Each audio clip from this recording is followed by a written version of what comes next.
नमस्कार। प्रारब्ध पर आप सभी का स्वागत। मैं अवनीश। चैनल आपने सब्सक्राइब कर रखा है, इसके लिए आपको बहुत-बहुत धन्यवाद। हर वीडियो को लाइक करना मैं बार-बार इसलिए कहता हूं क्योंकि आपके लाइक से वीडियो ज़्यादा से ज़्यादा लोगों तक पहुंचता है। शेयर करेंगे, अतिरिक्त स्नेह है, बेल आइकन दबाएंगे तो किसी भी चर्चा की सबसे पहले सूचना आपको मिलेगी।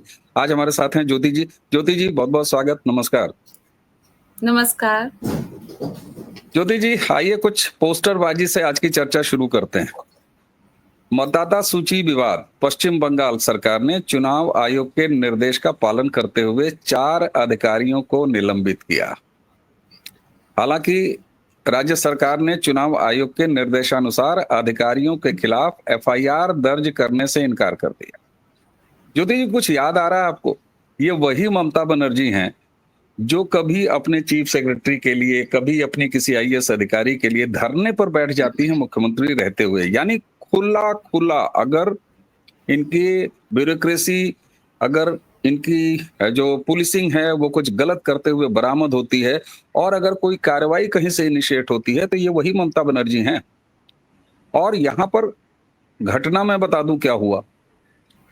इलेक्शन कमीशन ने डाटा एंट्री ऑपरेटर के जरिए लाखों लाख फर्जी वोटर, अवैध वोटर को दर्ज करने की गलती पकड़ ली।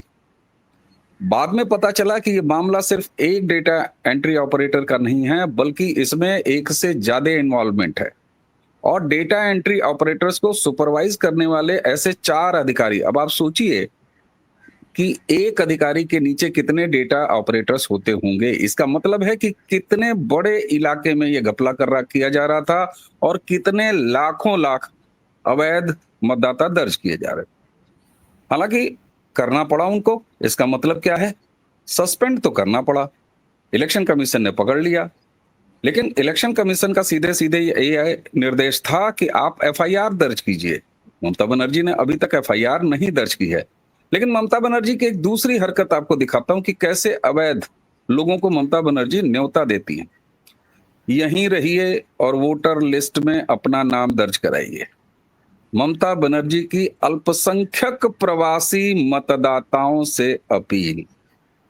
अल्पसंख्यक प्रवासी मतदाताओं से अपील। चलिए, दर्शकों के लिए मैं एक बार हटा देता हूं कि अल्पसंख्यक हटा देते हैं, सिर्फ पढ़ते हैं प्रवासी मतदाताओं से अपील। आप मुझे ये बताइए, जो व्यक्ति प्रवास कर रहा है तो प्रवासी अगर अल्पसंख्यक है तो प्रवास के आधार पर तो होगा नहीं। भारत में तो धार्मिक मामलों से ही अल्पसंख्यक होता है।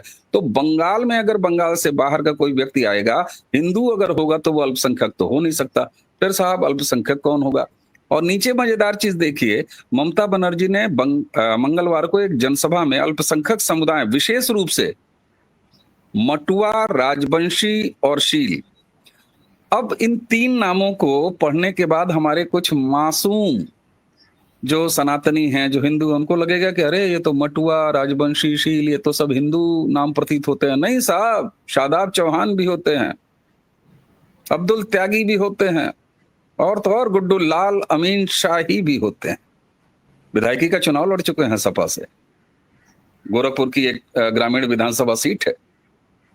सवाल ये होता है कि ममता बनर्जी क्या इस बात से अब पूरी तरह से चैतन्य मुद्रा में आ चुकी हैं कि एसआईआर जिस ढंग से काम कर रहा है बिहार में, और बिहार चुनाव की समाप्ति के तुरंत बाद इलेक्शन कमीशन ने यह संकेत बहुत पहले और साफ दे दिया है कि और भी राज्यों में होगा, तो बट नेचुरल है जहां अगला चुनाव ड्यू है उसके ठीक पहले मतदाता सूची शुद्धिकरण का काम होगा। ममता बनर्जी डरी क्यों हैं, ज्योति जी? सर देखिए, आप ना, मैं थोड़ा-सा एक छोटी-सी बात से शुरू करूँगी कि जब किसी का बच्चा चोर डकैत बन जाता है ना, तो उसमें ये कहा जाता है कि माँ का संरक्षण होगा या माँ-पिता ने अच्छे संस्कार बच्चे को नहीं दिए होंगे, तो वहाँ ऐसा हो रहा है। बात ये है कि चोरी और डकैती करने में मैं जितना बड़ा दोष उस व्यक्ति का ना मान के उसके परिवार का मानती हूँ। चाहे कोई भ्रष्ट अफ़सर भी होगा, तो उनकी पत्नी या उनकी माँ का सहयोग पूरा होगा, उनको आप छोड़ नहीं सकते। ऐसे यहाँ पर जिस तरह से अब इस पे आ जाइए, ममता बनर्जी जिस तरह से संरक्षण देती हैं, ये अपराधी हैं। इन्होंने राष्ट्र के साथ अपराध किया है। ये राष्ट्रद्रोह है। उन सरकारी कर्मचारी जिस तरह से जो हरकतें कर रहे हैं, डेटा एंट्री करवाना, ये सब करना, ये कैसे हो रहा है? मतलब राष्ट्र के विरोध में किसी लालच और लोभवश इस तरह का कार्य किया जा रहा है। तो अब क्या होता है कि जैसे आपने भी अभी बोला कि इन्होंने पहले जो अफ़सर, जो इनके अधिकारी थे, उनके लिए इन्होंने बड़ा कई दिन धरना प्रदर्शन और एक तरह से पूरा बंगाल हिला दिया था, पूरा देश हिला दिया था। सबको मतलब इस तरह से डेली माइक लेके खड़े हो जाना, उस तरह की जो चीज़ की थी। कुछ लोगों को बड़ा अच्छा लगा कि देखिए इस तरह से जो है आपके राजनेता आपके अफ़सरों के साथ खड़े हैं।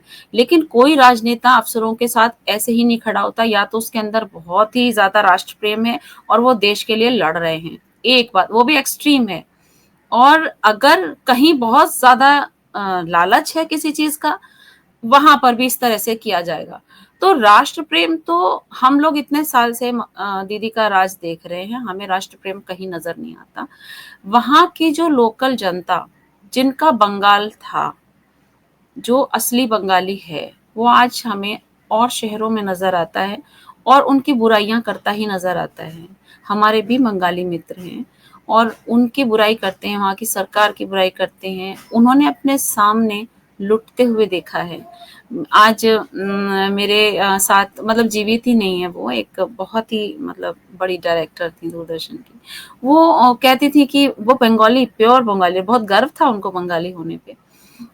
लेकिन वो वोट नहीं डालती थी, वहाँ जाती नहीं थी, उनका घर भी था, जबकि वो यहाँ दिल्ली की ही वोटर थी। तो देखिए ऐसे वहाँ से क्या हुआ, एक अच्छा जो संभ्रांत, सभ्य, पढ़ा-लिखा, शिक्षित और जो कल्चर को वहाँ का मेंटेन कर रहा था बंगाली, वो वहाँ से निकल गया, क्योंकि वो अराजकता, भ्रष्टाचार और हिंसा सहन नहीं कर सकता। वो कर ही नहीं सकता और सहन भी नहीं कर सकता। ऐसी वहाँ पे सरकार है। गुंडों के बीच में कोई भी व्यक्ति, बंगाल जो है वो कला के लिए बहुत प्रमुख रहा है, आर्ट एंड कल्चर के लिए रहा है। वो चाहे हाथ से बनाने वाले हों या म्यूज़िक हो, डांस हो, इतना फ़ेमस रहा है। लेकिन अब वहाँ पे कल्चर की बातें नहीं होती। बंगाल के वहाँ से साहित्य अब नहीं निकलता उस तरह से। वहाँ का साहित्य पुराना हम आज भी पढ़ते हैं, म्यूज़िक आज भी सुनते हैं, तो एक इतिहास में हम पहुँच जाते हैं। बहुत ही खूबसूरत उस समय का था, डांस है। लेकिन आज क्या है वहाँ? आज बंगाल वहाँ क्या दे रहा है? बंगाल के नाम पे एक रेड ब्लड ऐसे नज़र आता है कि वहाँ पे कुछ हिंसा हुई होगी। तो जो इस तरह की चीज़ें हैं, अब क्या है कि एक बहुत बड़ा शहद का छत्ता जब पेड़ पे लग जाता है और जब वो टपकने लगता है शहद, तो क्या है कि फिर वो कुछ लोग सक्रिय होते हैं और वो कहते हैं भाई इसको अब तोड़ा जाए। अब वही जो है भारत सरकार, ये चुनाव आयोग कर रहा है। इतना बड़ा छत्ता है, उसमें एक रानी मक्खी है। तो वो उसमें हाथ डालना अपने हाथ कटवाने जैसा है, लेकिन अगर बंगाल को बचाना है तो भारत सरकार ने उस मधुमक्खी के छत्ते में हाथ डालना ही होगा। वो अपना राज आसानी से नहीं छोड़ेगी, वो डंक भी मारेगी। तो वो जो उनका चल रहा है वो यही है, और वो सभी मक्खियाँ हैं, ये जो सरकारी अफ़सर जो इस तरह की हरकतें कर रहे हैं, ये सब वो मक्खियाँ हैं जो अपनी रानी मक्खी के ऑर्डर पे चलते हैं। तो इस तरह से मैं, अब वो रानी मक्खी, अब उसको पता चल चुका है कि नीचे हथियार लेकर शहद का छत्ता तोड़ने वाले आकर खड़े हो चुके हैं। अब जी, वो कैसे अपने को बचाएगी, ये उसका वो डर है, वो डर उसके अंदर आ चुका है। ठीक बात। आपने बंगाल के कल्चर की बात की, बंगाल के साहित्य की बात की, बंगाल के संस्कृति की बात की, वहाँ के म्यूज़िक की बात की।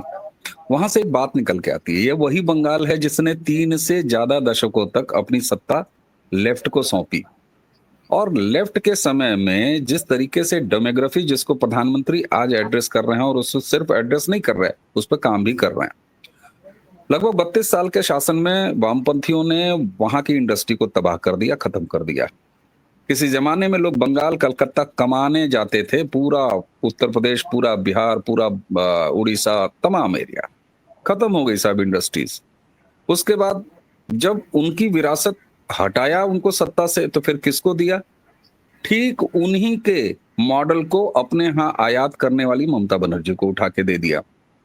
आपने जो कहा ना, सो कॉल्ड पढ़े लिखे, मैं थोड़ी कड़वी बात कह रहा हूं, और मैं लगातार कहता हूं, ये जो बंगाल के समाज के बारे में एक भद्र लोक का कॉन्सेप्ट है ना, इससे बड़ा वाहियात, इससे बड़ा नपुंसक, इससे बड़ा बुजदिल कोई आवरण नहीं है जो कि इस्तेमाल किया जाता हो। एक समाज, पूरा का पूरा समाज अपने रीढ़ की हड्डी तोड़ लेता है और वो केवल एक हाथ में एक माछ, दूसरे में गजरा लिए और किसी तरह अपने घर में खा पी के खुश रहता है। वोट डालने नहीं जाता है, वोट नहीं चुनता है, उसकी रीढ़ की हड्डी समाप्त। एक तरफ सरकारें ऐसी लगातार दशकों से बनी रहती हैं जो डेमोग्राफी बदल लेती हैं और फिर भद्र लोग कुछ भी नहीं कर पाता सिवाय अपने बेटियों, अपने बहुओं, अपनी माताओं की इज्जत लूटते हुए देखता है।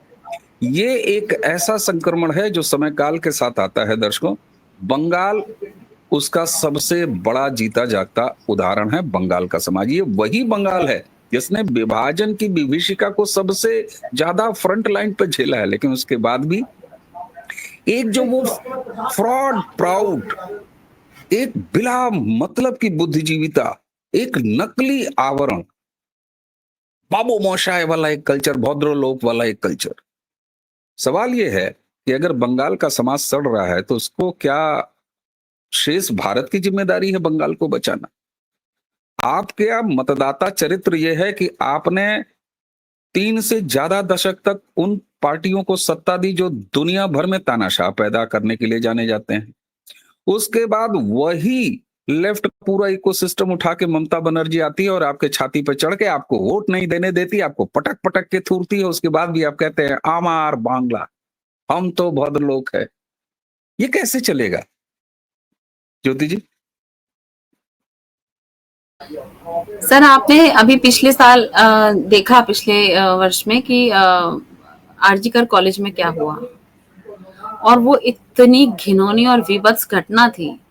घटना हो गई, उसके बाद आपने सरकार का जो रवैया था वो आपने महसूस किया होगा और सभी ने देखा है किस तरह से सरकार का एटीट्यूड रहा।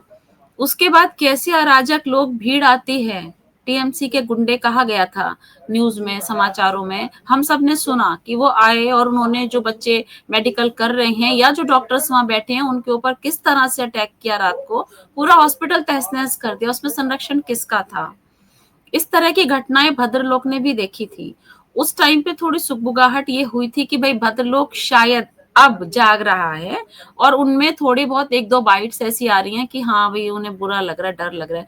भद्रलोक का कॉन्सेप्ट ये है कि सब थोड़े जो बंगलों में रहने वाले बड़े लोग हैं, बड़े अधिकारी हैं, वहां तक उस तरह की छींटे नहीं जाते, उनको वो चीजों का एहसास नहीं है और ग्राउंड पे वो आते नहीं है। और मुझे लगता है सरकार के साथ सरकार की तरफ हो जाना, जब आपको पता है कि आपके शासन का जो राज कर रहा है वो कोई भद्र नहीं है, वो एक तानाशाह है ना, वो कुछ भी करा सकता है, तो क्या करती है जनता, डर जाती है। और भद्र लोग, जो भद्र मानुष जो है, उनका क्या है कि जो अधिक पढ़ लिख लेता है ना सर, मैं आपको बताऊं, जो ज्यादा पढ़ लिख लेता है वो डरने लगता है और ज्यादा सभ्य व्यक्ति भी डरपोक होता है। एक्चुअली जो रिवेंज लेना, युद्ध करना, लड़ना, खड़े होना, वो दबंगाई उनमें खत्म हो जाती है। वो दबंगाई एक ठेठ गांव के आदमी में मिल जाएगी आपको, उत्तर प्रदेश, हरियाणा, जहां भी हो, ठीक है। तो वो जो बहुत ज्यादा नहीं पढ़ते हैं वो टूट पड़ते हैं अपने अधिकारों के लिए। ये इनकी रीढ़ की हड्डी बहुत कोमल होके लचीली हो जाती है, इतनी लचीली हो जाती है कि ये जैसी भी सरकार है उसके साथ अपना कॉपरेशन बना के रखते हैं। उन वहां पे अधिकारी ही रहते हैं भद्रलोक में बड़े बड़े, तो उनको तो दीदी के सैल्यूट करना है और भाई दीदी जो है हमको वो उस हिसाब से संरक्षण देंगी। उनको क्या फर्क पड़ता है, उनकी बहन, बहू, बेटियां, पत्नी, उनको उस तरह की जिल्लत नहीं झेलनी पड़ती है जितनी आम आदमी को यहाँ झेलनी रोकूंगा पड़ती ज्योति जी, यहाँ रोकूंगा। मैंने नॉर्थ ईस्ट में बड़ा अच्छा समय बिताया है। मेरा असम में कई साल बीते हैं। बंगाल के रेशे रेसे, वहां के भूगोल से लेके, वहां के कल्चर से लेके, वहां के समाज से बड़ा बखूबी ग्राउंड रियलिटी जानता हूँ। आपने जो ये बात कही ना, ये बहुत बड़ी गलतफहमी है। मैं दर्शकों के सामने भी क्लियर कर दूं कि उनकी जो सो कॉल्ड भद्र लोग हैं, जो एलिट क्लास अपने आप को कहता है, उनकी बहू, बहन, बेटियां ये सुरक्षित है नहीं। चाहे वो लेफ्ट का शासन रहा हो, चाहे ममता बनर्जी का। हर चौराहे, हर मोहल्ले, हर इलाकों में कैरम क्लब हैं। वो कैरम क्लब केवल गुंडों को बैठने की जगह होती है, जहां से वो जराइम पेशा हर काम करते हैं, वसूली से लेके छेड़खानी तक। ये बड़ा क्रूर सच है। बंगाल के दर्शक मेरी बात से रिलेट करेंगे जी। हाँ, हाँ, कैरम क्लब की बात है, उसमें पीछे भी हमने कुछ घटनाएँ देखी थी वहाँ से, इस तरह की आई थी। तो वो ये वाली बात मैं बिल्कुल एग्री करती हूँ आपसे। लेकिन ठीक है, उसमें भी ये लोग ना अपने ही उन लोगों का समर्थन नहीं करते। इतने डरपोक और इतने भीरू हैं, ये खुल के वोट नहीं डाल सकते, इनमें एका नहीं होता। और जो बेचारे गरीब लोग हैं, उनको दौड़ा-दौड़ा के जिस तरह के मारा जाता है, घर फूँक दिए जाते हैं। एक इलेक्शन में होगा, दूसरे इलेक्शन में वो लोग तैयार होंगे कि भई ठीक है, हमें नहीं करना, अब तो दीदी के ही साथ है। तो इस तरह की जो घटनाएँ होती हैं, तो ये सब है। तो ये जो दीदी के अंदर जो एग्रेशन है ना, और जिस तरह की ये सब चीज़ें हुई हैं, ये इसी वजह से हुई हैं कि वहाँ की जनता जो है, वो उतनी मतलब प्रतिकार नहीं कर रही है उनके साथ जो हो रहा है, उसका विरोध नहीं कर रही है जनता। और जनता का विरोध करना सिर्फ वोट देना होता है, और वोट देने हम्म, ये जाने नहीं देती हैं। और दूसरी बात देखिए, उस समय क्या होता है कि चुनाव आयोग के अंडर सारी चीजें चलती होती हैं, और जो केंद्र सरकार है वो किसी प्रकार का संरक्षण नहीं दे पाती है, और राज्य सरकार कुछ नहीं करती, वो इलेक्शन में है, वहां पे अराजकता यही पार्टियां फैलवाती हैं। तो जब फैलती है तो वहां की जनता त्रस्त है, वो किसके आगे त्राहिमाम त्राहिमाम होता है। पिछली बार सबने देखा है, वहां किसी सरकार ने कोई भी किसी को संरक्षण नहीं दिया है। लड़कियां उठाई गई हैं, जलाए गए हैं लोग घर में, बच्चे मार दिए गए, काट दिए गए, मतलब क्या क्या नहीं हुआ है। मतलब राक्षस भी शर्मा जाएगा, इस तरह की चीजें हुई हैं वहां पर। तो मतलब भद्रलोक कितने से लोग हैं, बहुत कम लोग हैं भद्रलोक में। उसके अलावा तो आम जनता है ना जो झेल रही है। वो तो दीदी के आगे ऐसे ऐसे हाथ जोड़ के खड़े हैं, भाई डरपोक है, उनके हाथ में कुछ नहीं है, वो कुछ हम्म। कर नहीं सकते। और उनके लिए कोई राम या कोई कृष्ण नहीं आएंगे, कोई गांडीव लेकर अर्जुन नहीं आएगा। यही मैं कहता हूं, यही मैं कहता हूं ज्योति जी। क्योंकि अस्थाई समाधान, दिल्ली में बैठ के अगर कोई बंगाल के बारे में सोचेगा तो वो अस्थाई समाधान नहीं होता। बंगाल का समाज जब खुद जागेगा, और इसका एक शानदार उदाहरण है उसी बंगाल में, संदेश खाली, आपको याद होगा। शाहजहां शेख, आपको याद होगा। ये वही शाहजहां शेख जिसने न जाने कितनी हिंदू माताओं, बहनों, बेटियों की इज्जत उतारी, अस्मिता उतारी, अवैध धंधे किए। लेकिन उसके खिलाफ खड़ा कौन हुआ? बंगाल की उसी संदेश खाली की महिलाएं। उन्होंने जब झाड़ू उठाए, उन्होंने जब चप्पल उठाए, और उसके बाद एक पूरा ऐसा सिलसिला चल पड़ा कि ममता बनर्जी जैसी निरंकुश सरकार को भी शाहजहां शेख को अंदर करना पड़ा। तो इसीलिए मैं कहता हूं कि रीढ़ की हड्डी जब खुद की मजबूत होगी, तब जाके कुछ होगा। बहुत सारे लोग, ज्योति जी, ये कहते हैं कि धारा 356 लगा के ममता बनर्जी सरकार को बर्खास्त क्यों नहीं करते मोदी। यहाँ तो स्थिति यह है कि घर में आटा खत्म हो जाए, कनस्तर का आटा खत्म हो जाए, मोदी इस्तीफा दो, मोदी जिम्मेदार हैं। सवाल ये होता है कि 356 क्या परमानेंट सोल्यूशन है? नहीं है। धनखड़ साहब जब वहां के राज्यपाल थे, उन्होंने न सिर्फ ममता बनर्जी की नाक से नाक लड़ा के ये सारी चीजें करी, और इसीलिए मैं कहता हूं कि नरेंद्र मोदी सरकार ने राज्यपाल, उपराष्ट्रपति और राष्ट्रपति जैसे ऑफिसेस को भी वर्किंग ऑफिस में तब्दील किया है। ये नया परिवर्तन है साहब। इसलिए बंगाल की जनता को तो खुद ही खड़ा होना होगा। और एसआईआर वो ब्रह्मास्त्र है जो हम लोकतंत्र के पहरी जो भी हैं, पहरुए हैं हम, छोटे छोटे, हम तो उंगली दबाते हैं। और आपने जो कहा ना, उंगली उंगली दबाना एक इतना बड़ा काम है, और एसआईआर एक परमानेंट इलाज है जो कि अवैध। और प्रधानमंत्री का संरक्षण है साहब। लाल किले से जब उन्होंने कहा कि 2035 तक, हम साफ साफ तौर पर बता रहे हैं, 2035 तक जो डेमोग्राफी चेंज है उसको सुधार के रहेंगे, और सीमावर्ती इलाकों में खासतौर से तवज्जो दे रहे हैं। और बिहार के चुनाव में अब वो लगातार कह रहे हैं। इसलिए ममता बनर्जी बेहद डरी हुई हैं। एसआईआर डरा रहा है उनको, और डरना जरूरी है। ज्योति जी, अब जरा सा एक नई स्लाइड आपको दिखा रहा हूं, और थोड़ा सा आप चलते हैं ममता बनर्जी के डर के बाद जो है ना, एक और जगह मैं आपको जरा सा लेके चल रहा हूं। बधाई हो ज्योति जी। राहुल गांधी जी बिल्कुल सही हैं। वो एक तरफ से आलू डालने और दूसरे तरफ से सोना निकालने वाली जो बात कहते हैं, उनके विधायक ने कमाल करके दिखा दिया। ये देखिए आप, 12 करोड़ कैश, 6 करोड़ का सोना, 10 किलो चांदी, विदेशी मुद्रा, ये कांग्रेस विधायक कर्नाटक के वहां से मिल रहा है। और ऐसा नहीं है कि इन साहब की पहली उपलब्धि है, ना 2016 में भी इनके बाथरूम से सोना मिलता है। बाथरूम से सोना, अरे आलू से बनता तो किचन में मिलना चाहिए, या किचन में सोना बनाने के बाद फिर ये लोग बाथरूम में ट्रांसफर करते हैं। आज जो कांग्रेस के युवराज नरेंद्र मोदी जो 130वां संविधान संशोधन लेके आए हैं, जिसमें sitting minister, sitting chief minister, even prime minister अगर किसी वजह से भ्रष्टाचार या किसी भी कारण से जेल में जाते हैं तो 31वें दिन उनको पद छोड़ना होगा। और उसका विरोध कर रही है कांग्रेस, लगातार विरोध कर रही है कांग्रेस। दूसरी तरफ धकाधक सोना निकाल रहे हैं कांग्रेस के विधायक। ये बात करते हैं न्याय की, ये बात करते हैं वोटर जगाने की। और किसके साथ बिहार में वोटर जगा रहे हैं? हंसिएगा जरूर आप, चारा चोर, सजा याफ्ता लालू प्रसाद यादव, उसके बेटे, उसकी पार्टी के साथ ये दोगला चरित्र, ये क्या कहलाता है? सर इनकी मतलब मैं तो उन लोगों पे थोड़ा सा मुझे आता है तरस कि जो इन पे आज भी भरोसा और विश्वास करे हुए हैं। मुझे सच में बहुत उनके, वो लोग कहते हैं हम शिक्षित हैं, भाई कैसे शिक्षित हो जब आप ऐसे अशिक्षित लोगों के आपको अपना नेता बना रहे हो, आपकी शिक्षा उसी दिन जीरो हो जाती है। आप इन लोगों को देखते हैं, देखिए कांग्रेस का पुराना चरित्र रहा है, पकड़े गए हों या ना पकड़े गए हों, घोटाले और भ्रष्टाचार में ये लोग कुछ, और वोट चोरी में ये लोग शुरू से लिप्त रहे हैं। और जब इनका शीर्ष नेतृत्व ऐसे काम करेगा तो नीचे तक आने तक, अब एक विधायक की आपने जो दिखाया है कि ये समाचार आया है, तो नीचे तक जो है वो वही एयर होगी, वही हवा तो चलेगी ना। अगर आप कहीं पे, अब यहाँ दिल्ली के बाहर जाइए, आप कूड़े के पहाड़ हैं, आप दूर तक जाते हैं तो बड़ी गंदी स्मेल गाड़ी के अंदर भी आ जाती है।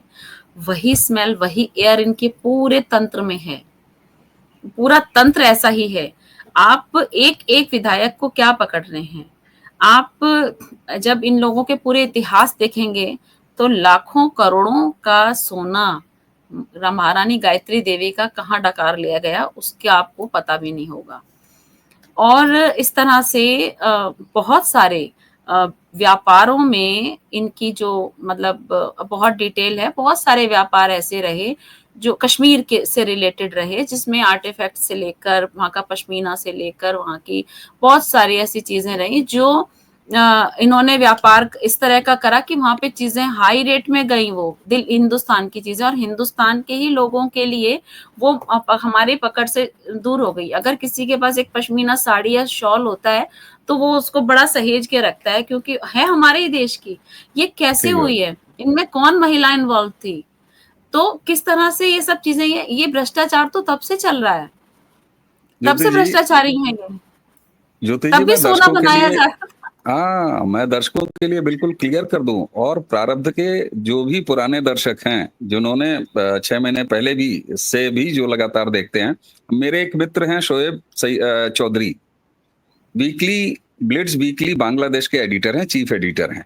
प्रारब्ध पे उनके लगभग 2 दर्जन वीडियोस हैं लगातार। अभी रिसेंट हमने उनसे बातचीत भी की और हमने लगातार 3 सीरीज की स्टोरी की, और ब्लिट्स ने अपने यहाँ ब्रेक किया और उसके बाद प्रिंट में, और उसके बाद प्रारब्ध पर सोनिया एंटोनियो माइनो का पूरा वो लिंक खोल खोल के शोएब चौधरी ने बताया किस तरीके से कश्मीर से लेके और हमारे पुरातत्व महत्व की तमाम वो मूर्तियां, एंटोनियो माइनो की सिस्टर, और वो पूरा नेटवर्क का खुलासा है। मैं अपनी टीम से कहूंगा कि वो वीडियो के लिंक्स जो हैं शोएब चौधरी वाले, वो उठा के डाल दें, और हमारे दर्शक खोज के ले आके डाल देंगे आपको। बिल्कुल आपने सही याद दिलाया, आपने नाम नहीं लिया, मैं सीधे सोनिया गांधी का नाम ले रहा हूं। तो सर ये जो भ्रष्टाचार है ये तब से चला है। उसके बाद बहुत ही सॉफ्ट और खूबसूरत छवि एक प्रधानमंत्री की थी जो इनके पिताजी थे। उस छवि खाली देखिए, मैं ये कहती हूँ कि मिस्टर कोई भी क्लीन। व्यक्ति अगर आपने, हाँ, मिस्टर क्लीन, तो वो क्या था कि आप इस्माइल के पीछे क्या-क्या कर रहे थे, बहुत सारे घोटाले उस समय उनके नाम से जुड़े और बहुत सारी ऐसी गतिविधियाँ हमने पीछे एक वीडियो में ज़िक्र भोपाल गैस कांड का भी किया था। वो बिल्कुल। सारा एक बहुत ही विभत्स घटना रही। उनके ज़माने में जो जेनोसाइड हुआ, इसको माना जाएगा। जेनोसाइड में आप किसी-किसी को मौत का सौदागर कहते हो। मुझे लगता है मौत का सौदागर तो 1947 से ही आरंभ हो गया था और जब अपने परिवार में आपने मौत के सौदागर देखे, लेकिन आप कहते हो बाहर, एक आरोप लगा के भाग जाने वाली स्थिति, ये जो आई है हमारे युवराज में, वो माँ से ही आई है।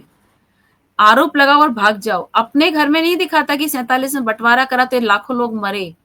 ठीक है? बिल्कुल। और है ना इस तरह की घटनाएँ हुई। आप कहीं 10,000 मर जाते हैं, कहीं इतने मर गए, ब्राह्मण मर गए, ये क्या हुआ? ये सब क्या हुआ? उन पे कोई क्यों नहीं बोलता है?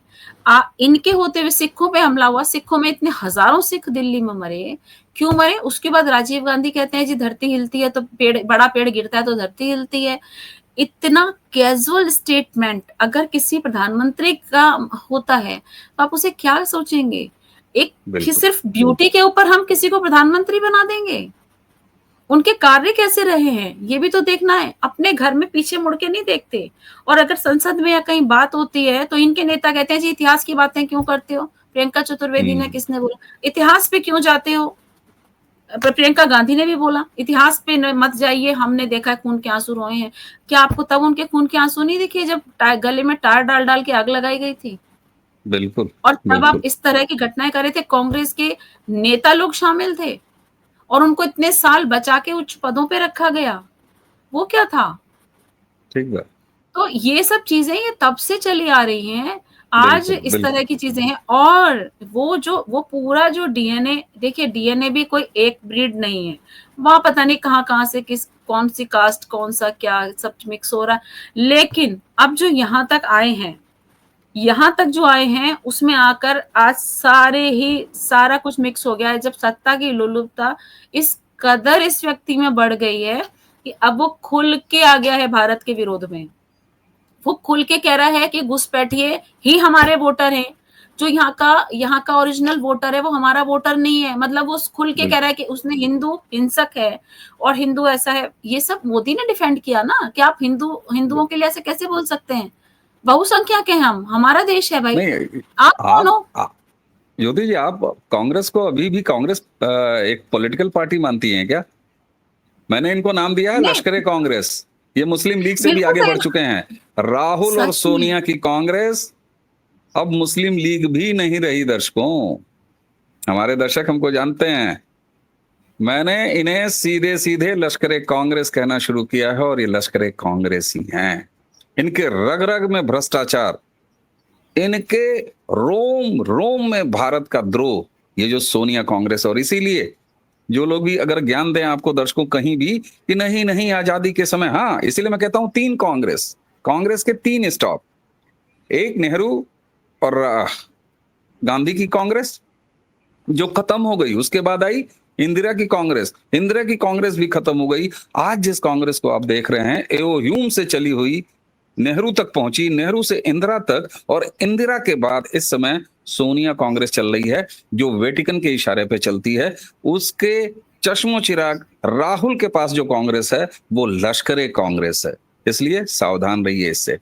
ममता बनर्जी डर रही हैं, उनका डरना बहुत जरूरी है। एसआईआर बिहार से निकल के बंगाल जाएगा, बंगाल जाएगा तो एक ऐसा प्रधानमंत्री बैठा है जो लाल किले की प्राचीर से कहता है कि डेमोग्राफी खराब करने वालों का परमानेंट इलाज किया जाएगा। उधर हेमंता बिश्वा शर्मा बंगाल से सटे दूसरे सीमावर्ती राज्य में बैठे हुए हैं। वो कहते हैं कि किसी को नहीं छोड़ा जाएगा। इसलिए मोदी 3.0 में 240 सीटें देख के जिनके गाल बजने शुरू हो गए थे, जिन्हें हल्का हल्का मतलब वो कहते हैं ना प्रसव वेदना शुरू हो गई थी या सोहर की गाने की तैयारी हो गई थी, राहुल गांधी ने जब साफ कहा था कि इनकी सरकार हम गिरा देंगे 2029 से पहले, ये ख्वाब छोड़ दो, क्योंकि जनता 2 उंगलियों से क्रांति कर रही है। बंगाल भी बदलेगा, ये हमें उम्मीद रखनी चाहिए। लेकिन उसी के साथ एक कटु बात और, बंगाल को खुद अपना समाधान खोजना होगा। कोई आयातित समाधान बंगाल का भला नहीं करेगा। ज्योति जी, आज आपने हमें समय दिया, आपका बहुत बहुत धन्यवाद। तो इसी टेक के साथ दर्शकों, हमें और ज्योति जी को आज्ञा दीजिए। आज्ञा देने से ठीक पहले एक बार फिर वही दोहरा दूं, चैनल आपने सब्सक्राइब कर रखा है, लेकिन टारगेट लीजिए ना, 5-5, 10-10 लोगों से और सब्सक्राइब करवाइए। वीडियो को लाइक जरूर कीजिए और शेयर भी कीजिए, उसी के साथ बेल आइकन भी दबा के रखिए। ज्योति जी, सर आपको एक बार फिर बंगालियों को मैं धन्यवाद। शुभकामना दूंगी, बंगालियों को ये शुभकामना दूंगी कि वहां जल्दी डेमोक्रेसी बहाल हो और वो ममता क्रेसी से बाहर निकले। बिल्कुल, बिल्कुल बाहर निकले और बंगाल तैयार है, बंगाल तैयार है। एसआईआर हो जाने दीजिए, कुछ पेपर वगैरह सही हो जाए, उसके बाद हिसाब किताब हो जाएगा। ममता बनर्जी इसीलिए डरी हैं। तो दर्शकों, ये रही आज की बातचीत। हमें और ज्योति जी दोनों को आज्ञा दीजिए। नमस्कार, प्रणाम, जय जय श्री राम। नमस्कार, जय श्री राम, वंदे मातरम।